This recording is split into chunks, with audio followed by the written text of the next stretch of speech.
Eder. Mech. Pallister.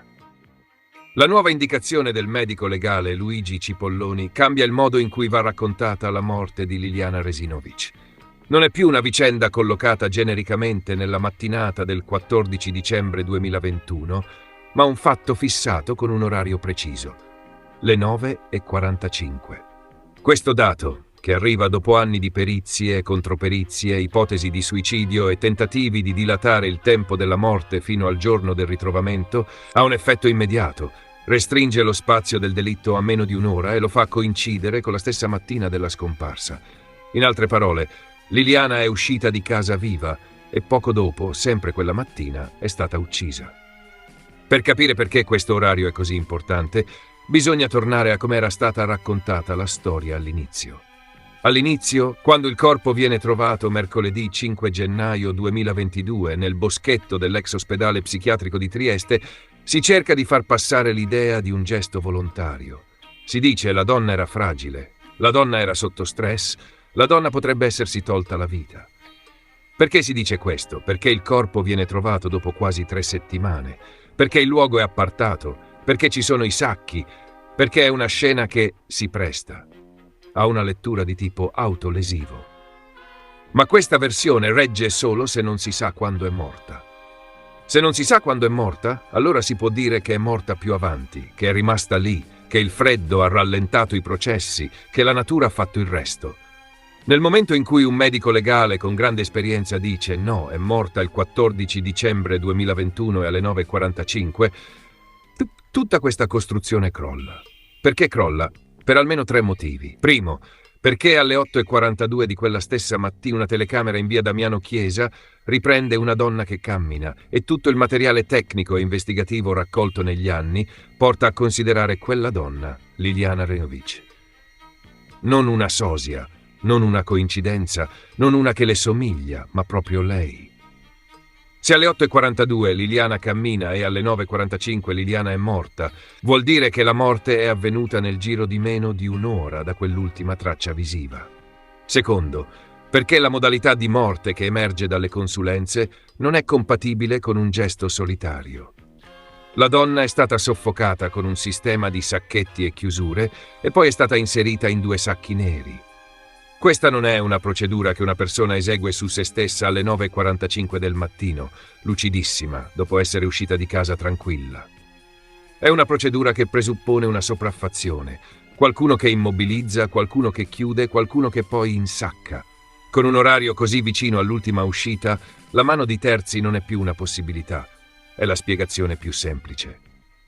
Terzo, perché l'orario di morte collocato alle 9:45 rende impossibile la teoria, comoda ma fragile, di una lunga permanenza nel boschetto.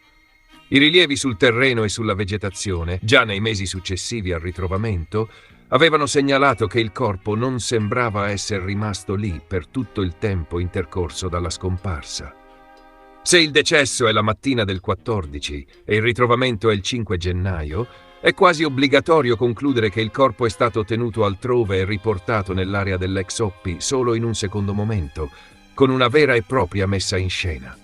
Questa messa in scena, con l'orario fissato, appare oggi per quello che è, un tentativo di spostare l'attenzione dal giorno vero della morte al giorno del ritrovamento.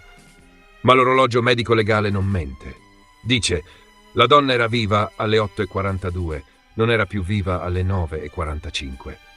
Dentro questi 60 minuti scarsi ci deve stare tutto. L'incontro, l'eventuale convinzione, vieni un attimo, sali in macchina, passiamo da lì, lo spostamento breve, la sopraffazione e la morte. Un altro punto che questo orario rende improvvisamente centrale è il controllo dei movimenti delle persone più vicine a Liliana in quella fascia. Quando la morte è vaga, tutti possono dire non lo so, ero al lavoro, ero in giro. Quando la morte è alle 9:45, la domanda diventa: dov'eri alle 9:45 di martedì 14 dicembre 2021? Con chi? A che distanza da lei? Con che mezzo ti muovevi? Avevi la possibilità di incontrarla in meno di un'ora da quando è stata ripresa? Avevi la possibilità di caricarla in auto senza destare sospetti? Con l'orario preciso? Queste domande non sono più curiosità, sono domande di colpevolezza o di estraneità. L'orario delle 9:45, inoltre, è coerente con la logica dell'omicidio urbano. Chi organizza un incontro o un prelievo di una persona che deve sparire sceglie un'ora in cui c'è traffico, in cui tutti sono in giro, in cui una donna che sale su un'auto non fa notizia. Le 9:45 sono esattamente quell'ora lì. È l'ora in cui puoi fermarti un secondo, far salire qualcuno e ripartire, senza che chi parcheggia dietro di te o chi sta attraversando la strada pensi a qualcosa di strano. Se l'omicidio fosse avvenuto alle 13 o alle 14, con meno movimento, con più luce radente, con più attenzione ai movimenti anomali, qualche testimone in più sarebbe saltato fuori. Alle 9:45 no. Il dato temporale si incastra anche con le opere di occultamento successive. Se Liliana viene uccisa la mattina del 14, chi la uccide ha davanti a sé tutto il giorno, tutta la sera e i giorni successivi per sistemare il corpo, spostarlo, tenerlo in un luogo non visibile e infine portarlo nel boschetto solo quando ritiene che la scoperta del cadavere possa essere attribuita a un'altra fase della vicenda. È esattamente quello che si vede. Corpo trovato dopo molte settimane, subito lettura comoda del suicidio, poi però arrivano le perizie, arrivano i rilievi, arrivano gli elementi su sacchi e legature e la tesi del suicidio cade pezzo dopo pezzo. L'orario alle 9:45 è l'ultimo chiodo su cui appendere la ricostruzione. Questo orario rende anche molto più robusta la lettura delle 8:42.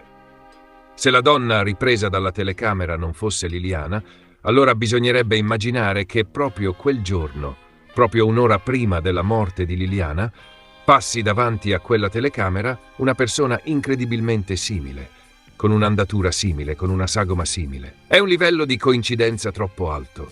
È molto più lineare dire quella è lei. E se quella è lei, allora sappiamo che alle 8:42 Liliana è viva in strada. Ed è un fatto. Non va dimenticato poi che la procura, nelle sue ultime mosse, ha abbandonato la tesi del gesto volontario ed è passata a quella della morte per mano di terzi.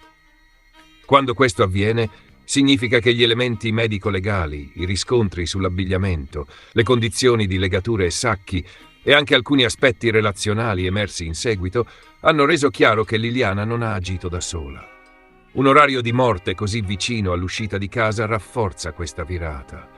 Non una donna che lentamente si prepara a togliersi la vita, ma una donna che esce, viene vista, poi viene fermata. C'è anche un riflesso indiretto su un dettaglio che gli inquirenti hanno guardato, gli indumenti e in particolare le famose fibre gialle rinvenute durante gli accertamenti. Se la morte è la mattina del 14 e se in quella stessa mattina un soggetto a lei vicino viene ripreso con un certo tipo di abbigliamento, allora la compatibilità cromatica e materiale diventa un tassello che, pur da solo non decisivo, dentro una linea temporale così stretta acquista peso. In una morte spostata di giorni, quel tassello poteva perdersi. In una morte dopo meno di un'ora dall'ultima immagine, quel tassello torna in primo piano. Rimangono certo i due grandi buchi che l'orario non risolve ma mette a fuoco. Dove è stata tenuta Liliana dopo la morte e chi ha materialmente eseguito la messa in scena nel boschetto. Ma questi buchi non sono più buchi in un deserto, sono buchi in un percorso definito. Il percorso, dopo questa indicazione, è uscita di casa, ripresa alle 8:42, incontro o intercettazione, morte alle 9:45, detenzione del corpo in luogo diverso, trasporto e collocazione finale. Chiunque non riesca a spiegare la propria posizione in una di queste fasi, oggi è in difficoltà. In conclusione, con la morte fissata alle 9:45 di martedì 14 dicembre 2021, il caso Liliana Ricci non è più la storia di una donna scomparsa e ritrovata dopo settimane in un boschetto. È la storia di una donna che è uscita, è stata vista, è stata fermata e uccisa quasi subito, e il cui corpo è stato usato in un secondo momento per costruire una scena che doveva depistare. In questa storia non c'è più spazio per il suicidio, ce n'è sempre meno per le coincidenze e ce n'è sempre di più per una domanda sola: chi era con lei in quell'ora? Ehi, non dimenticare di iscriverti a questo canale.